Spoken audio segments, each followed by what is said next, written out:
Nah gimana yang barusan kasus saya tanyakan? Ia adalah sumber nilai yang memastikan bahwa hukum tidak menyimpang dari tujuan utamanya, yakni keadilan sosial bagi seluruh rakyat Indonesia.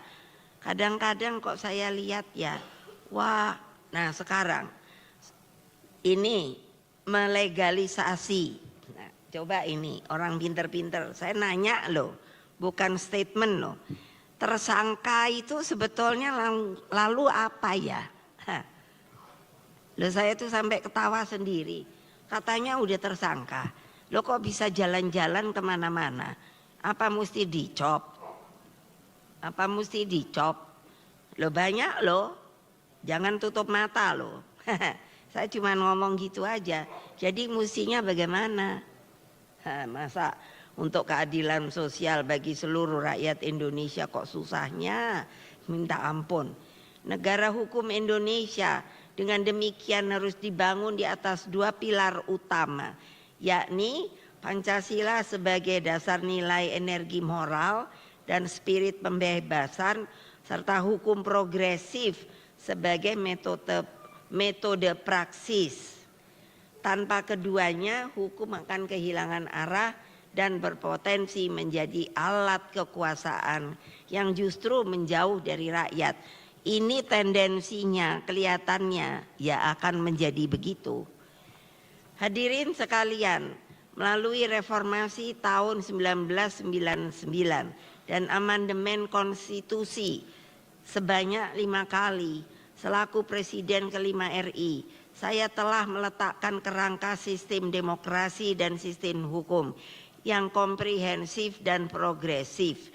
Pada masa kepemimpinan saya saja, saya kan hanya 3 tahun, melahir Mahkamah Konstitusi. Nah itu tadinya tempat Pak Arief. Nah itu, lah saya waktu lihat kasus yang ada di MK, itu kok saya terus mikir, lah ini gawean saya apa salah yo? Loh ya, kok bisa sampai kayak gitu? Ya udah, Komisi Yudisial, Badan Narkotika Nasional, BNN, Lembaga Penjamin Simpanan, LPS, Badan Nasional Penanggulangan Bencana, BNPB, Komisi Pemberantasan Korupsi, KPK. Nah, seperti KPK juga sekarang, kok saya lihat, kok bisa ya begitu ya? Rasanya omongan yang harus dilakukannya kok tidak seperti itu. Ya nanti tolong dicari saja. Pusat Analisa dan Transaksi Keuangan PPATK, Densus 88. Ketika mau membentuk Densus 88 dari pihak TNI bilang, Ibu itu enggak perlu, itu kan bisa diselesaikan oleh kita. Ya kamu lihat dulu aturannya. Kalau TNI untuk apa? Nah kalau polisi itu untuk apa? Gitu. Komnas Perempuan, Komnas Anak, Komnas Lansia, Sekolah Polwan. Tuh ibu-ibu sampai saya yang bikin Sekolah Polwan loh. Makanya mbok jangan lemes gitu loh. Polisi pariwisata maupun sekolah BIN dan lain-lain. Seluruh lembaga yang dibentuk tersebut menggambarkan bagaimana sistem politik, ekonomi, dan sistem hukum di Indonesia berpijak pada Pancasila dan bekerjanya kedaulatan rakyat yang kemudian dilaksanakan melalui pemilu presiden langsung. Pemilu itu yang langsung tuh hanya 2 kali. Tahun 55 pertama kali, lalu yang kedua ya waktu saya. Nah, pertanyaannya, ini kan kelihatannya mau dirubah-rubah. Nah, mau dirubah-rubahnya supaya gimana? Kayak apa? Kan begitu. Nah, kok waktu sekarang bilang biayanya banyak. Loh kenapa tahun 55 bisa? Keadaannya itu ini. Santai aja. Rakyatnya tenang aja. Biayanya berapa? Saya suruh cari. Kalau sekarang dibilang biayanya besar gitu. Aneh. Dengan pemilu presiden secara langsung legitimasi presiden sangat kuat untuk benar-benar kokoh pada jalan konstitusi dan demokrasi. Presiden tidak boleh membuka ruang kompromi bagi pelanggaran konstitusi dan perundang-undangan, terlebih terhadap hal-hal yang bisa menurunkan kedaulatan politik dan ekonomi bangsa.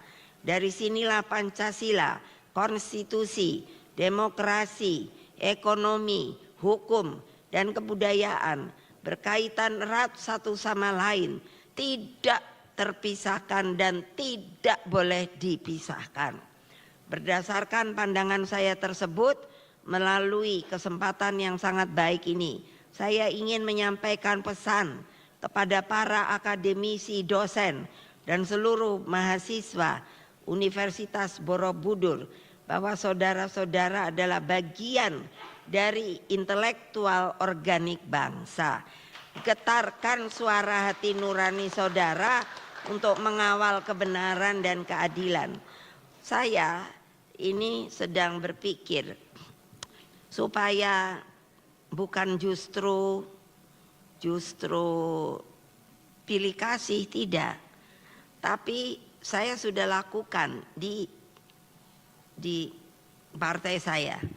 Itu apa? Kalau ada mau menjadi apa dan apa, itu saya suruh testing apa? Testing IQ dan EQ. Jadi intellectual quantum dan emotional quantum. Supaya apa? Ya supaya jadi nggak kayak sekarang. Yang saya lihat tidak kompeten. Lah kok bisa jadi komisaris ya? Loh, betul apa tidak? Ah, mbok gitu toh. Masa saya suruh ngomong sendiri terus gitu? Apa sudah ngantuk ya? Kalau saya di partai saya, kalau ada yang ngantuk, betul loh, kamu keluar, cuci muka dulu. Enak aja. Saya suruh ngomong sendiri, kan sambil gini saya liatin, udah mulai ada yang ngantuk apa belum ya gitu. Betul loh, untung kan ini bukan kuasa saya di sini. Kalau kuasa saya suruh cuci muka. Ya enggak lah. Saudara tidak cukup hanya menjadi penghafal teori. Jadi tetapi harus menjadi penggerak perubahan. Jadi apa sih? Itu kan yang tadi saya bilang jurnal itu loh. Lah, kayaknya kalau ibu saya sudah memasukkan dan diterima jurnal saya di internasional. Aduh, saya lemes dah. Emangnya untuk apa? Kan itu untuk kepentingan manusia. Nah, ini saya sedikit nyeleweng. Maksudnya gini, saya juga sedang memperkenalkan hak atas kekayaan intelektual. Why? Karena itu sudah masuk ke dalam hukum internasional. Jadi apa? Jadi kok nggak ada ya dari pemerintah pun berpikir bahwa kalau itu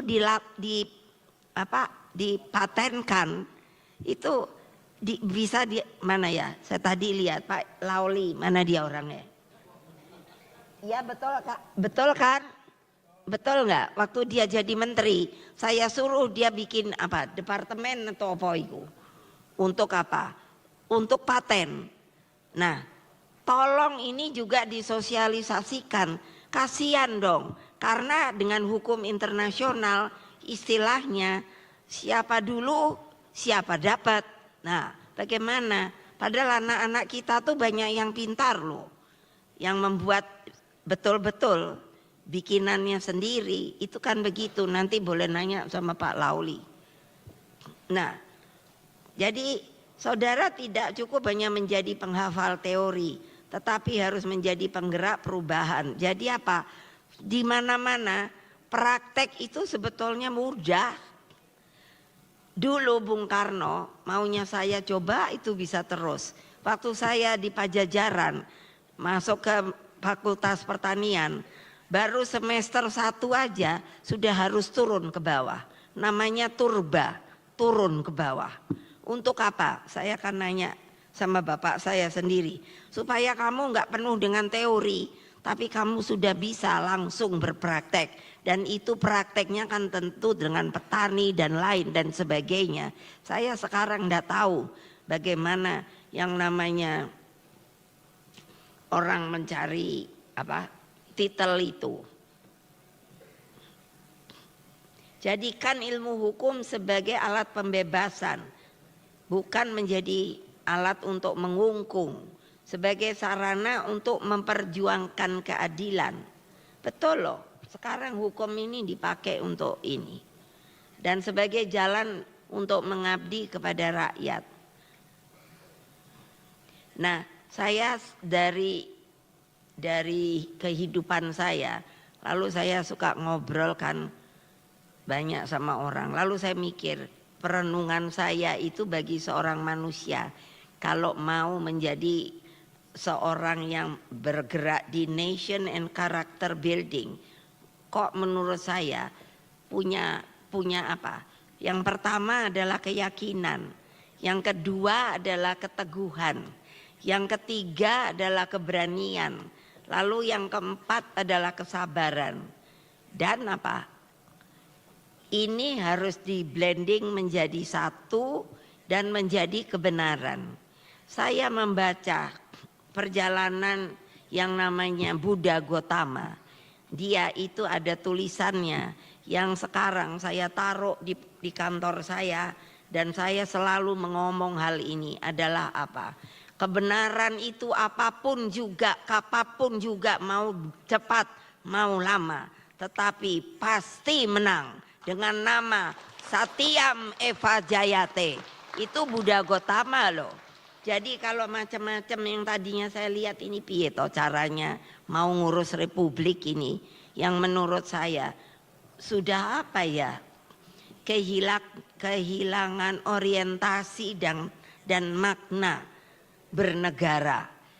Dengan Pancasila dan 5 hal pokok tersebut, jangan biarkan hukum menjadi kering dari nilai. Jangan biarkan hukum kehilangan keberpihakannya, dan jangan biarkan Pancasila hanya menjadi slogan tanpa makna. Makanya tadi saya bilang salam Pancasila. Akhirnya saya kembali menyampaikan penghargaan yang setinggi-tingginya kepada Profesor Dr. Arief Hidayat. Pemikiran beliau adalah pengingat bagi kita semua bahwa negara hukum Indonesia harus terus diperjuangkan sebagai sebuah negara hukum yang hidup, yang berpijak pada nilai, bergerak bersama rakyat, dan berorientasi pada keadilan yang substantif.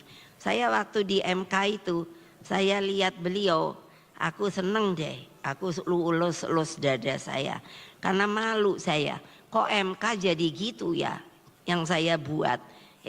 Masih ada rupanya yang namanya apa? Hakim MK ya. Namanya Hakim MK ya. Iya, yang apa namanya? Bukan. Apa? Kalau berseberangan namanya apa?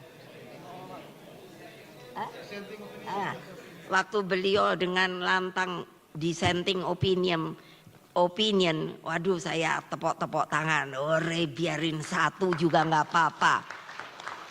Loh iyalah, tepok yang keras. Kalau kalian dibegitukan oleh hukum kayak apa rasanya? Ayo. Sekarang itu banyak kan orang nggak bersalah, oh iya. Tapi apa? Mulai deh. Kamu akan di iniin do. Kamu kan gini, kamu kan gini. Saya sudah banyak loh. Yang nama orang-orang yang akan diperlakukan secara tidak baik oleh hukum yang ada di Indonesia itu. Betul loh, saya bilang apa urusannya ya? Ini bu, saya bilang nih enak banget ya. Republik apa ini? Semoga kita semua mampu menjaga api itu. Saya selalu mengatakan kepada pengikut saya, masukkan ke dalam dada kamu yang namanya api nan tak kunjung padam. Api itu adalah Pancasila, dan api itu adalah keadilan, agar tetap menyala dalam perjalanan bangsa Indonesia menuju masa depan yang lebih bermartabat. Demikianlah, terima kasih. Wassalamualaikum warahmatullahi wabarakatuh. Terima kasih.